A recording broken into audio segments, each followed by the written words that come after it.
নিজের চোখে দেখা। কিছুদিন আগে একটা জানাজা পড়িয়েছে, খোদার কসম করে বলছে 6:30 ইন্তেকাল করেছে। হসপিটালের বিল দেনে वाला নাই, 4 সন্তান। অ্যাম্বুলেন্সে ঘরে ঘরে আসবে, 1000-1200 টাকার বিল দেনে वाला নাই। কি বুঝলেন? ক্ষণস্থায়ী দুনিয়া। মুমিনের কম থাকলেও আমি বলি, কেউ যদি এসে বলে হুজুর একটু দোয়া করেন, খুব পেরেশানিতে আছি, আমি তার হাত চুমু খেয়ে বলি তোমাকে মোবারকবাদ, আল্লাহ তোমাকে ভালোবাসে। পেরেশানি তো মালিক দেয়, এই জন্য এটা রহমত মুমিনের জন্য। পেরেশানি দেয় যখন ফেরেশতারা বলে আল্লাহ চাইতেছে চাইতেছে, টাকা পয়সা চাইতেছে, বলে এটা কি? বলে ফাসেক, দে বিদায় কর, বিদায় কর। তার চাওয়া চেয়ে বিরক্ত লাগে, বিদায় কর, কি লাগে দে।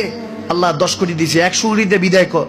মুমিন যখন চাইতে থাকে আল্লাহ আমাকে কিছু লাগবে, যখন একটু করে চায় আমার মাটাকে সুস্থ করে দাও, বাবাটাকে আল্লাহ আমার স্ত্রীকে, আমার আমাকে একটু তৌফিক দাও, চাইতে থাকে মুমিন। আল্লাহ বলে যখন ফেরেশতারা দেখে মুমিন চাচ্ছে, দেরি করতে পারে না, তাড়াতাড়ি খাজানা নিয়ে দিতে নেবে, আল্লাহ বলে রাখোস না, এত তাড়াহুড়া কিসে? তার চাওয়ার মধ্যে তো প্রেম আছে, একটু চাইতে দেস না। থাকুক না মুমিন আর একটু পেরেশান, থাকুক না, থাকতে দেস না, একটু থাক, একটু থাক। পেরেশানিতে রেখে আল্লাহ মজা নেয়, মহব্বত নেয়, মুমিনের অন্তর থেকে খুশবু নেয়। আল্লাহর বড় মায়া, মুমিন যখন চায় আল্লাহ তখন মায়ার নজর নিয়ে তাকায়, হায় হায় আমার বান্দা, সুবহানাল্লাহ।